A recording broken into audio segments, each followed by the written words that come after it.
Retomando o depoimento do ex-presidente. Senhor ex-presidente. Senhor ex-presidente. Então, só para concluir, o Jacob Bittar, ele não foi acolhido, ele chegou a passar semana lá. Isso. E que época que aconteceu que ele ficou lá com você passando? Ou uma semana, algumas semanas, eu não sei. Isso foi, me parece que 2000 e... Foi a partir de 2005, 2006, por aí. Ok.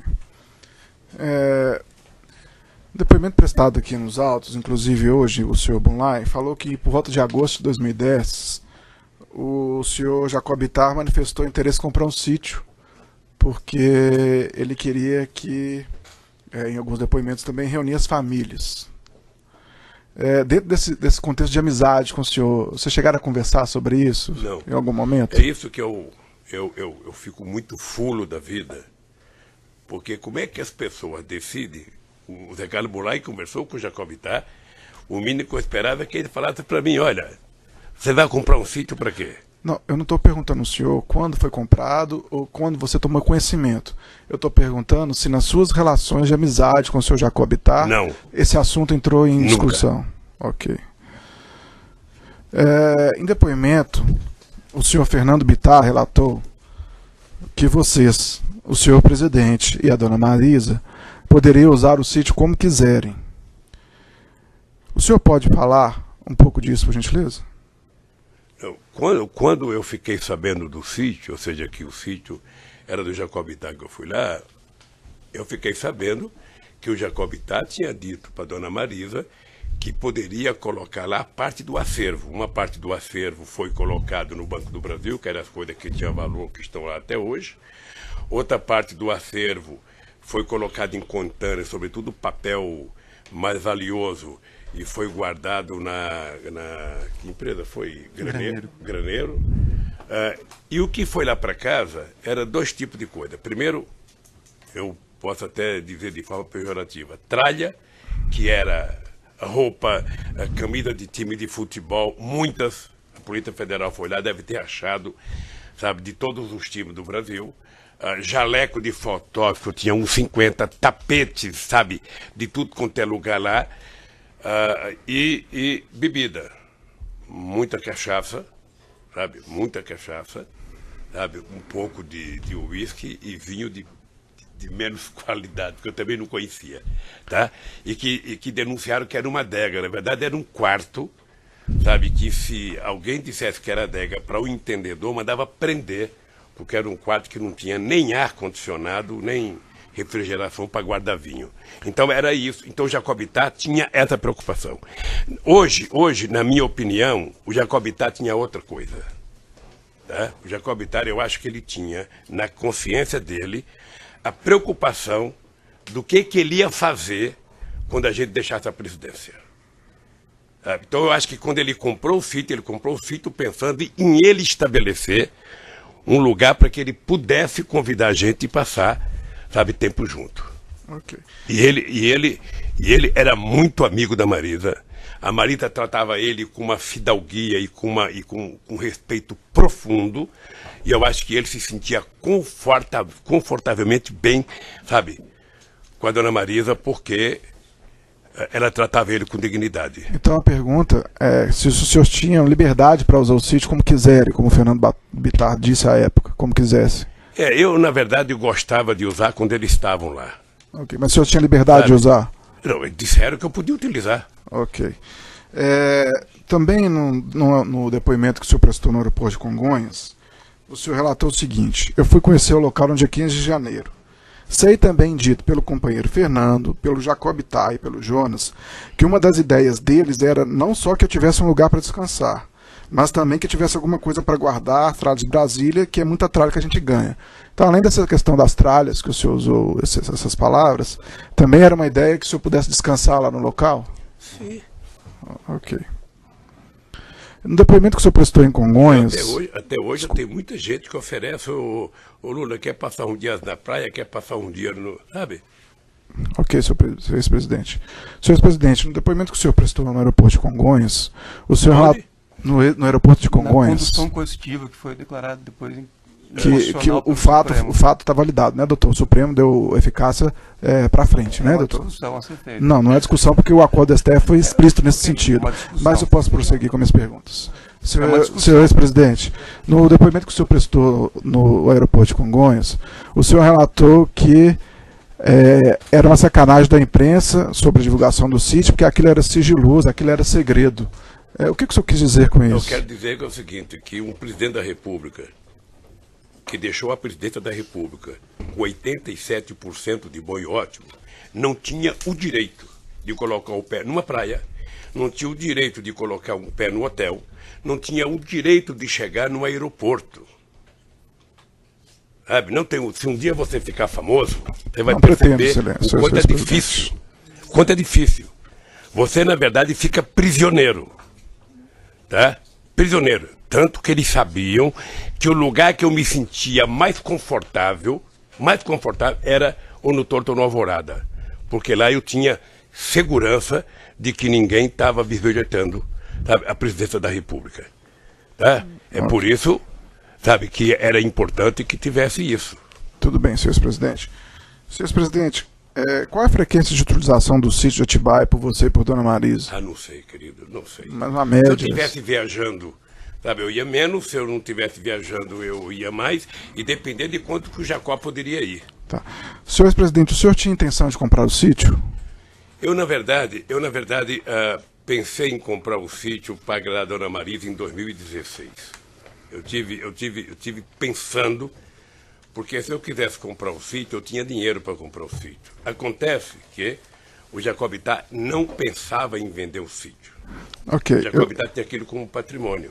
Eu queria exibir para o senhor ex-presidente o evento 2, anexo 286, excelência, que é uma minuta de escritura de 2012, em que consta o senhor ex-presidente e a senhora ex-primeira-dama como adquirentes do sítio.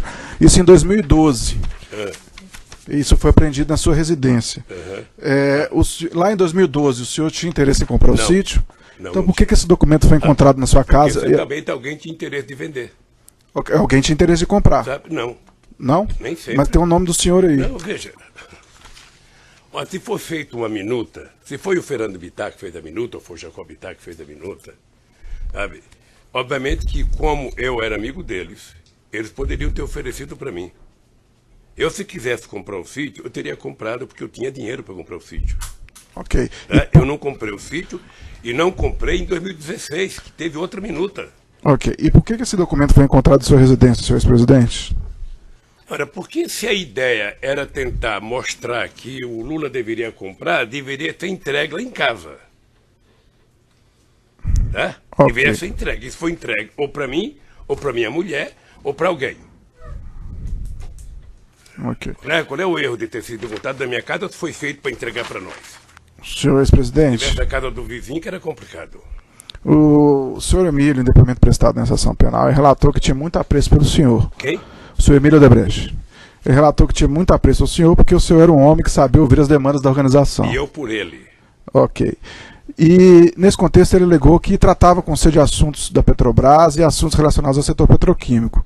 O senhor confirma que tratou desses assuntos com o senhor Emílio Odebrecht? É porque perguntado assim, truncado. Não estou truncado. Pode com calma, senhor presidente. Responder a minha relação com o Emílio Odebrecht. O Emílio era um dos mais competentes empresários brasileiros.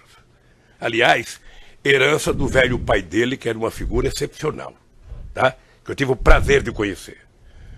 Tá? A minha relação com o Emílio era uma relação de um homem preocupado não apenas com o desenvolvimento do Brasil, mas preocupado com o desenvolvimento da economia brasileira em relação ao mundo.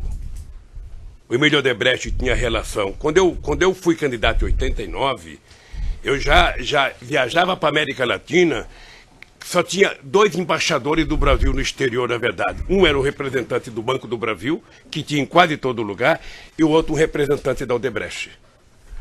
Onde fizesse reunião, tinha lá o cara, ô seu Lula, eu sou representante da Odebrecht. Tá? Então a Odebrecht ela tinha muita representação na América Latina, e ela tinha muita representação na África. Até porque foi a única empresa que trabalhava em Angola no tempo da Guerra Civil. Ela atendia tanto os interesses do Zé Eduardo, que ganhou a Guerra Civil, quanto do líder da oposição, sabe? Eles conseguiam conviver. Bom, com base nisso, eu tinha uma relação com o Emílio, uma relação profissional, republicana, decente, digna e respeitosa. Eu posso dizer, procurador, posso dizer, olhando nos seus olhos, que o Emílio Odebrecht, a relação comigo era uma coisa que o Emílio, toda vez que ia conversar comigo, ele levava, e eu tentava pedir para todos os empresários levarem uma agenda para dizer o que queria conversar. Porque se não leva agenda, começa a contar piada, começa a conversar, daqui a pouco meia hora de audiência acabou. E o Emílio sempre discutiu comigo interesses desse país, interesse da indústria nacional, interesse de política de inovação, interesse de política de investimento do Brasil no exterior. É por isso que eu fui a Angola em dezembro de 2003 e fiz um discurso onde o Estadão fez uma matéria me criticando porque eu dizia que os empresários brasileiros eram covardes, não tinham coragem de investir no exterior. Porque o investimento do Brasil no exterior era fincar a bandeira nacional em qualquer país, como fez o Canadá no Brasil no começo do século passado, como fez a Inglaterra no Brasil no começo do século passado, como fez os Estados Unidos, construindo ferrovia hidrelétrica, e eu acho que o Brasil tinha obrigação. E isso eu discutia com o Emílio, eu discutia com outros empresários. O setor do álcool, eu passei um tempo tentando convencer o setor sucroalcooleiro a utilizar a África para vender etanol para a Europa. Senhor ex-presidente, o senhor Emílio realmente gostava muito do senhor, ele até ficou envergonhado no Ministério Público, não lembrou a data do seu aniversário. É, grave. E naquela oportunidade... Ele devia ter me mandado um presente. Naquela oportunidade, ele apresentou algumas agendas com pautas do setor petroquímico, essas agendas aí que o senhor falou que pedia. Então, ele tratou com o senhor sobre a petroquímica? Não necessariamente. Eu estou perguntando. Na verdade, eu estou perguntando. A pergunta tem um pressuposto que não pode ser... Ele já foi perguntado no começo. O senhor tratou sobre essas questões petroquímicas com ele? Quando? Nessas várias audiências que o senhor teve. Em vários momentos a gente discutia indústria química, petroquímica, óleo, gás. Ótimo. Isso é discutido com todos os empresários. Tudo bem, senhor ex-presidente. Aliás, discutia muito com a Abdib, que era a empresa, e com o Sindicato das Indústrias Pesadas no Brasil. Senhor ex-presidente, posso continuar a perguntar? Pode. Tudo bem. Se o senhor te interromper, se o senhor quiser falar, o senhor pode Não, pode pedir uma falar. parte. Senhor ex-presidente, o Paulo Gordilho, da OAS, ele relatou também que o Léo Pinheiro gostava muito do senhor e que o senhor tinha ajudado bastante a empresa OAS e que você foi muito importante para o Léo Pinheiro. Como é que foi isso? Deixa eu dizer, ó, sem nenhuma falsa modéstia, todos os empresários deveriam gostar muito de mim. Não, o senhor Léo Pinheiro gostava muito do senhor. Deveriam o Paulo gostar. Gordilho Eu falou. nunca tive coragem de perguntar se eles tinham votado em mim alguma vez, porque acho que nenhum votou em mim. Porque para votar tinha uma questão de pele. E aí o Lula já não cabe mais. Mas todos me tratavam com respeito, todos. Do maior produtor de açúcar e álcool desse país, a maior construtor civil, ao maior banco do Brasil, os bancos, todos me tratavam com muito respeito, porque eles viveram no meu governo o momento de ouro desse país. O Brasil nunca teve tanta credibilidade no exterior, nunca foi tão orgulhoso ter passaporte brasileiro no exterior, nunca se gerou tanto emprego. Eu agora fico com pena quando eu vejo, tem brasileiro indo para Portugal para procurar emprego, tem brasileiro... No meu tempo de governo, as pessoas voltavam de Portugal, voltavam do Japão para trabalhar aqui no Brasil. De tanto emprego que a gente gerou, 20 milhões de empregos. Então, todos eles. A OAS saiu de menos de 20 mil empregados para não sei quantos milhares de empregos. A Odebrecht saiu de não sei quanto para quase 200 e pouco mil empregados. A Petrobras saiu de 30 para 80. Então, todos, na verdade, todos eles deveriam, sabe, me agradecer pelo período que o Brasil viveu no meu governo. Então, gostar de mim, eu não diria que é obrigação. Okay, mas é um senhor dever presidente. deles. E aí o seu Léo Pinheiro falou, olha, o Lula foi muito importante para a OAS, ele nos ajudou. Como que foi isso, senhor presidente? Não, porque a quantidade de obras. Só, procurador, quando eu cheguei na presidência da República, esse país era tratado como se fosse uma republiqueta de bananas. Eu lembro de uma briga que eu tive quando o presidente do BNDES e o presidente da Petrobras diziam que esse país não tinha capacidade de produzir navios. Em relação a essa especificamente? Hein? Em relação à Não, empresa que sabe o que acontece? Não tem uma relação de ajudar um. Foi ajudada a economia brasileira. O senhor lembra que nós terminamos o meu mandato crescendo a 7,5%. O comércio varejista chegou a quase 14%. Nunca os pobres foram. Sabe, até nesses shoppings aqui de Curitiba, dos ricos, os pobres passaram a frequentar. O pobre não queria mais ir em feira popular, queria ir no lugar que o pobre tem direito de ir. E esse país virou outro país. Então não é nada específico à OAS, é a todas as empresas, todas elas. O Léo Pinheiro gostava Pode do pensar. senhor, como todos os empresários. Agora todos deviam. Eu acho que todos me respeitavam profundamente e eu os respeitava profundamente. Ok, senhor presidente. E duvido ainda, procurador, duvido, para terminar, eu duvido que você encontre um empresário, mesmo esse da Van que ajudou o Collor agora com o Zap, se esse cara um dia foi procurado pelo Lula para pedir 5 centavos. Porque a relação de respeito que eu adquiri com eles e que impunha a eles não admitia que qualquer empresário conversasse comigo sobre 5 centavos.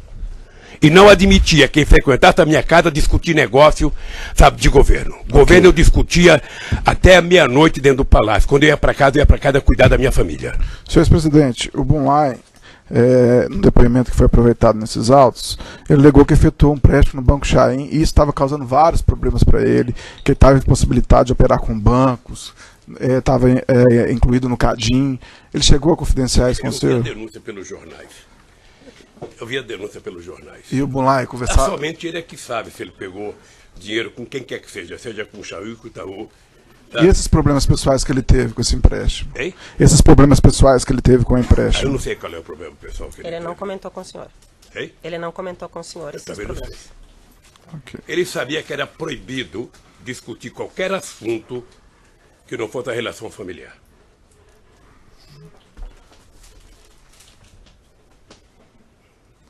Senhor presidente, nos e-mails apreendidos no Instituto Lula, diversos encontros do senhor Bunlai com o senhor, entre eles eu vou citar alguns.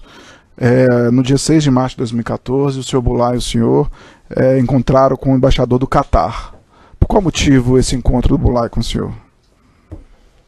Procurador, sabe que perguntar uma reunião de um ex-presidente da República com um empresário ou com um embaixador, eu certamente recebi mais empresários no Instituto do que eu recebia com o presidente da República, que eu tinha mais tempo livre.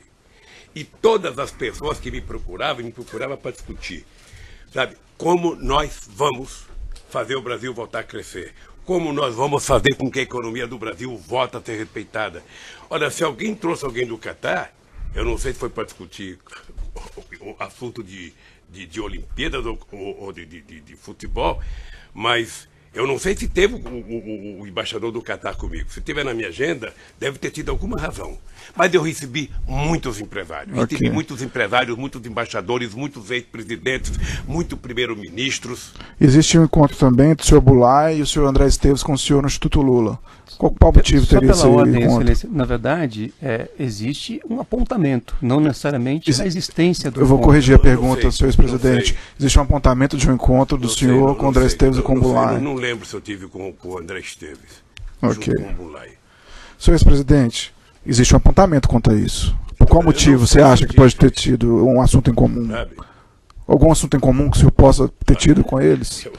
Se teve algum assunto em comum que eu não sei, deve ter sido o Zé Carlos Bunlai em dificuldade econômica, querendo que o BTG salvasse a empresa, como todo mundo fazia. Ok, E nem senhor. sempre salvava. Ok, senhor ex-presidente. Senhor ex-presidente, Mas ele deve ter dito para você o que ele queria. não, mas eu estou perguntando para o senhor. Ah, não. Senhor ex-presidente, o senhor estava na reunião, segundo o apontamento, sabe. como bem lembrou o doutor Cristiano Zanin. Senhor ex-presidente, o senhor tem ciência desse empréstimo, então, que o Bunlai fez com partidos em favor do Partido dos Trabalhadores, com o Chaim? Tomou conhecimento disso? Não. Nunca ouviu Eu tive falar? conhecimento pela imprensa. E quando você tomou esse conhecimento? Quando começou a denúncia. Ok. E o senhor tem conhecimento que a Chaim foi favorecida em contratos na Petrobras? Não acredito. Não acredito? Por qual motivo? Porque tudo que vocês falam da Petrobras, eu digo que vocês falam porque às vezes a Petrobras é tratada como se fosse uma merreca, uma porcaria de empresa.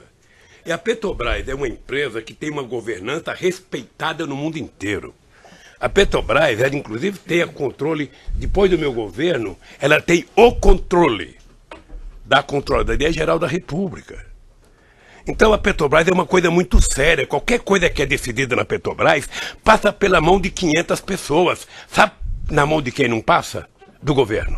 Mas, senhor presidente, apesar de todo esse rigor aí da controladoria interna da Petrobras, várias pessoas, inclusive como colocou a sua excelentíssima juíza, devolveram aqui milhões e milhões de dólares que eram fruto de propinas. E mesmo nessas condições, o senhor não acredita que houve um favorecimento da Chaim? Veja, se houve a corrupção na Petrobras, que dizem que houve, essas pessoas têm que ser presas, sabe, e têm que pagar o que pegaram. Tá? Isso está totalmente correto. O que eu acho é que isso não é por conta, sabe, de investigação, de licitação, que ela é feita com rigor. Sabe, se depois que estão lá dentro alguém, por exemplo, eu disse aqui para o juiz Moro que só tinha um brasileiro que sabia que o Paulo Roberto era o que foi, era o Moro. Porque como ele teve uma relação com o Youssef durante muitos anos, e o Youssef era o cara, então ele conhecia que era o Paulo Roberto, ninguém mais conhecia. Só se sabia que ele era um funcionário de 30 anos de carreira. Então, se alguém, depois que entrou, virou ladrão, ou se alguém, sabe, participou de uma licitação honesta e ganhou, e depois resolveu, daquele problema, pagar a propina, eu, sinceramente, a palavra propina também é uma coisa nova no dicionário brasileiro, porque eu acho que teve muita gente, é opinião minha, fazendo evasão fiscal e depois encontrou muito mais cômodo achar um culpado, que era a tese da concussão. Arruma um culpado, joga em cima dele e livra a sua cara. E o senhor tomou conhecimento como foi quitado esse empréstimo do Bunlai com o Chaim? O senhor tomou conhecimento? Não, porque o Bunlai não tinha que prestar conta para mim. Tá, mas o senhor não tomou Prestar conhecimento. conta para a Receita Federal. Ok. Senhor presidente,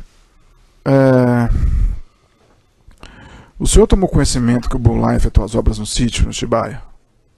Não, Não tomou em nenhum momento? não. Nenhum momento? É um momento. Já perguntou, já Em respondi. nenhum momento o senhor indagou quando você teve encontro com ele sobre o custo dessas obras? Em nenhum momento, quando o senhor encontrou com ele, o senhor indagou sobre o custo de obras? Não. Não, porque não era, o sítio não era meu, eu não tenho obrigação de Ok. perguntar e de saber. Senhor presidente, nos e-mails apreendidos no Instituto Lula, há registro de encontros com o senhor Kumbulai em 2011, em 16 de janeiro de 2012, em 29 de março de 2012, em 12 de junho de 2012, em 3 de julho de 2012, Que e é 28 registros de apontamentos de encontros entre o senhor e o Bulai no Instituto Lula. 2012, 28 de agosto de 2012, 3 de setembro de 2012, 19 de dezembro de 2012, 6 de março de 2014. Nesses diversos encontros, o senhor nunca indagou ele sobre essas obras que ele fez no sítio? A minha relação de amizade com o Bunlai não permitia Não permitia. que eu desse a ele qualquer ousadia de falar qualquer coisa de dinheiro comigo. Ok, senhor Então, se o Zé presidente. Carlos Bunlai fosse ao Instituto, o Zé Carlos Bunlai era aposentado, morava em São Paulo e poderia ir no Instituto quantas vezes ele quisesse. Ok. Senhor presidente, o senhor falou que a imprensa, depois que a imprensa divulgou isso, o senhor tomou conhecimento, não foi isso? Foi. E na divulgação da imprensa está lá a questão do Bunlai, que tinha feito as obras para o senhor. Depois dessa divulgação, o senhor não perguntou para ele sobre isso, não quis pagar por essas obras? Não perguntei porque o sítio tem dono. O dono do sítio chama-se Fernando Bittar. E o senhor perguntou para o Fernando Bittar? É que vocês começaram dizendo que era meu sítio. Eu estranhei agora a doutora juíza dizer que... Eu estranhei porque eu passei 4 anos eu também apanhando porque o estranhei, sítio era senhor meu. presidente, porque- E agora o sítio desapareceu. Eu também estranhei, senhor presidente, porque a denúncia está lá há muito tempo, a sua defesa poderia ter te explicado Sabe? isso. Não, Se ela não fez, não, infelizmente não é um papel do Ministério Público. O Ministério Público Está dizendo ressalva até que a questão na da propriedade denúncia- da empresa ainda está sendo investigada, não tem isso? na É essa denúncia? ressalva. Então o Ministério A questão Público que da- fez a está, na questão verdade, da propriedade Mas- da mas empresa. a mesma sua coisa. acusação. Tá, é dito, mas não é essa a acusação. Não, Mas a não é mesma essa coisa acusação. aconteceu, procurador, a acusação mesma é coisa lavagem de aconteceu, dinheiro nas veja, hipóteses. a mesma coisa aconteceu, eu tô há muitos Senhor anos, presidente, se você não estiver satisfeito não tem, com- pera um pouquinho, não tem nenhum ser humano nesse país que tenha apanhado mais da imprensa do que eu por mentiras contadas a meu respeito. E eu, com 73 anos, faço um esforço muito grande de não perder o humor, de não deixar que o ódio tome conta de mim, porque eu acredito que nós vamos ainda, neste país, provar quem está com a verdade e quem está mentindo. Então, eu passei, sabe, um monte de tempo, sabe? O Lula é dono de uma chácara. Eu falava, não sou, gente, o Lula é dono, eu não sou. Agora, nem da chácara me perguntaram mais, porque não é minha. Foram perguntar de uma obra de uma chácara que não é minha. A mesma coisa aconteceu, procurador, você sabe disso, do apartamento. Eu passei 5 anos dentro do apartamento, não é meu, não é meu, não é meu. Aí o que aconteceu com o apartamento? O Moro dá um julgamento aqui. Eu sou acusado por fato indeterminado. O apartamento não tem que a Petrobras, mas eu estou no Lava Jato. E foi colocado na Lava Jato pelo Ministério Público só para me trazer para cá. Senhor presidente, eu posso fazer o questionamento? O senhor deveria aguardar a resposta dele. Ele está fugindo ao tema, doutor. Ele está fugindo ao tema, doutor. É só isso, é só isso. Compreenda que, embora eu tenha um casco duro, eu respeito o senhor presidente. Se uma bala pega no mesmo lugar, muitas vezes machuca. E eu estou cansado. Eu estou cansado de mentira. A mentira é contada aqui e é transformada em verdade pela imprensa. Senhor presidente, eu tenho o maior respeito pelo senhor. O senhor está aqui para se defender e a oportunidade do senhor é essa. E se o senhor quiser ficar em silêncio, o senhor tem essa oportunidade. Sabe por que eu não posso me defender aqui? Sabe por quê? Porque quando vocês dizem uma coisa, dá 20 minutos no Jornal Nacional. Esse outro aqui, que é meu advogado, ele dá uma resposta, não passa 2 segundos. Senhor presidente, então é uma desproporção isso. Nós vivemos na democracia, o processo é público. Mas eu posso questionar o senhor? A democracia é mais para um do que para os outros. Não, uma questão de ordem, excelência. Não, doutor. É uma questão de ordem. Eu acho que isso está previsto em lei. Uma questão de ordem. Que questão de ordem? Seja a questão de ordem é a seguinte. Vossa Excelência, a pedido do Ministério Público, inclusive, contra a posição da defesa, disse que vai aproveitar um depoimento relativo ao caso Triplex. Então, o senhor presidente estava, inclusive, fazendo referência ao caso que Vossa Excelência decidiu aproveitar o depoimento. Então, me parece que aproveitar o depoimento sem dar a ele a oportunidade de falar sobre o assunto configura um cessamento de defesa. Esse fato já está julgado, senhor Joaquim. Eu diria a Vossa Excelência... Senhor Cristiano, o que vai ser aproveitado daquele depoimento são os fatos relativos a essa denúncia, mas não a relativa ao Triplex. E ele está atacando algo que já foi decidido. Certo, mas não dá para pensar uma coisa em detrimento de outra. Então vamos para a próxima pergunta. Eu só pediria a Vossa Excelência, educadamente e cordialmente, que fosse possível o depoente, nesse ato que ele pode fazer a sua autodefesa, que ele pudesse completar as respostas e desenvolver os raciocínios necessários para a concretude do ato. Mas se ele fugir do assunto e começar com um discurso político, doutor, infelizmente eu estou comandando a audiência, eu vou ter que cortar. Doutora, inclusive, tá contando o problema é que esse assunto não tem um tema específico, porque inventou-se 2 palavras mágicas. O PowerPoint e o contexto. Isso sabe? Já foi passado e nessas no passado. 2 palavras Vamos parece uma caçamba de jogar problema. Vamos às sabe? perguntas? Então tudo está dentro do contexto, porque a mentira tem que ser... Senhor presidente, o senhor está aqui para se defender, se fique tranquilo, se for mentira, se for mentira, o órgão acusador do Ministério Público ele não tem interesse em condenar pessoas por fatos que são falsos. Então o senhor fique tranquilo com relação a isso. Vocês já conseguiram até me tirar do processo eleitoral. Senhor presidente, não foi... Porque eu sabia que se eu fosse candidato eu ganhava no primeiro turno das eleições. A primeira coisa foi me condenar de forma apressada para me tirar. Pelo Quem tempo. tirou